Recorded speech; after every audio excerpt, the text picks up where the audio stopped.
क्या तारीफ़ करूँ मैं उस हस्ती की जिसके लिए खुद रसूल अल्लाह ने फरमाया, मन कुन्तु मौला फ़ज़ा अलीयुन मौला, जिसका मैं मौला उसका अली भी मौला।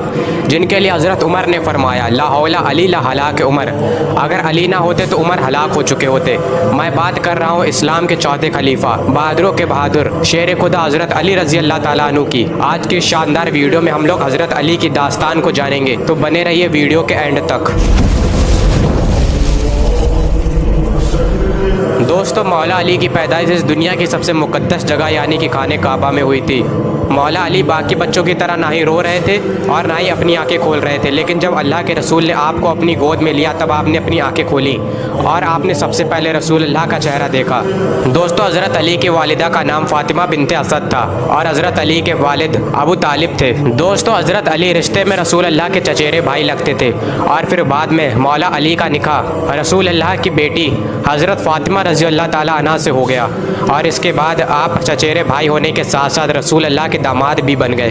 दोस्तों, खैबर हो या बद्र हो या अहद हो, इन सारी जंगों में हज़रत अली ने एक अहम किरदार अदा किया है। इस बात में कोई दो राय नहीं है कि अब तक इस्लाम के इतिहास में सबसे बहादुर और ताकतवर योद्धा कोई गुजरा है तो वो हज़रत अली है। हज़रत अली की बहादुरी की वजह से उन्हें रसूल अल्लाह ने असदुल्लाह यानी कि अल्लाह के शेर की किताब से नवाजा था।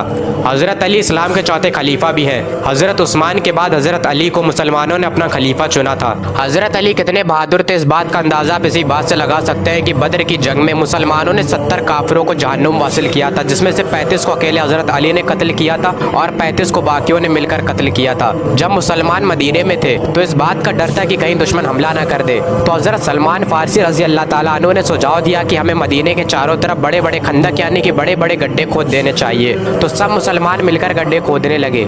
जब दुश्मनों का लश्कर गड्ढों के पार खड़ा हुआ था तो वो मुसलमानों पर हमला करने की कोशिश कर रहे थे, लेकिन वो नाकामयाब रहे। लेकिन उनका सरदार अम्र कहने लगा कि ये तो मेरी बेइज्जती है, और जैसे तैसे वो खंदक पार करके मुसलमानों की तरफ आ गया और कहने लगा कि कहाँ है वो जो खुद को मुसलमान कहते हैं, अगर हिम्मत है तो अम्र का सामना करो।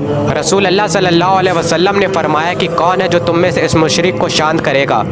कोई नहीं खड़ा हुआ। फिर अली खड़े हुए।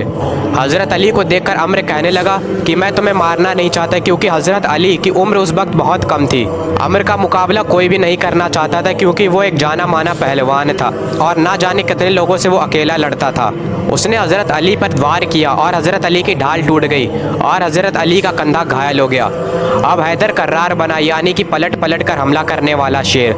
जब हज़रत अली ने हमला करा तो अम्र की ढाल को तोड़ा, अम्र के कंधे को चीरा और उसके जिस्म को दो हिस्सों में जुदा कर दिया और इस तरह मुसलमानों ने खंदक की जंग को भी फतह किया।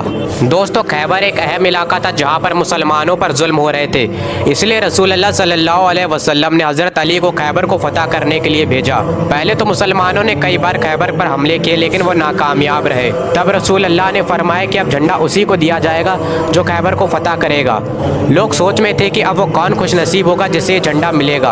अगले दिन रसूल अल्लाह ने फरमाया कि अली कहाँ है, तो सहाबाओं ने कहा कि अली की तबीयत नहीं सही है और वो आराम फरमा रहे हैं। जब रसूल अल्लाह ने हज़रत अली को बुलाया तो हज़रत अली को बुखार चढ़ा हुआ था और इसी हालत में हज़रत अली खैबर को फतह करने के लिए चले दिए। खैबर के यहूदियों को लगा था कि वो आराम से मुसलमानों को शिकस्त दे देंगे, क्योंकि उनका सरदार मरहब नाम का पहलवान था जो सैकड़ों लोगों से तनहा लड़ता था और इस जंग में दुश्मनों की तादाद 14,000 थी और मुसलमानों के पास सिर्फ 1600 सिपाही थे। लेकिन मरहब को ये नहीं पता था कि उसके सामने अल्लाह के शेर यानी कि हज़रत अली हैं। हज़रत अली और मरहब के बीच एक लड़ाई हुई जिसमें हज़रत अली ने सिर्फ एक ही वार में मरहब को 2 हिस्सों में जुदा कर दिया और जो खैबर के किले का दरवाज़ा था उसे हज़रत अली ने सिर्फ अपनी 2 उंगलियों से उखाड़ फेंका।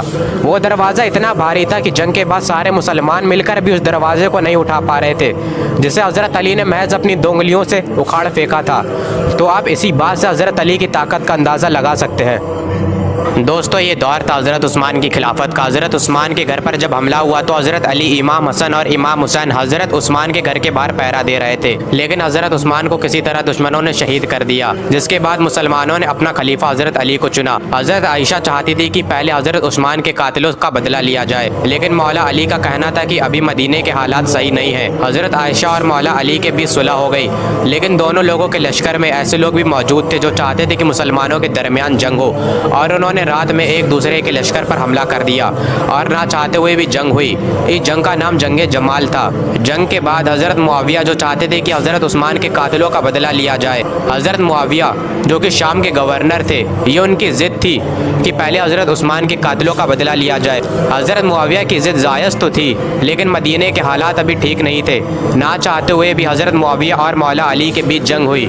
इस जंग का नाम जंगे सिफ़िन था। दोनों तरफ से हज़ारों मुसलमान शहीद हुए।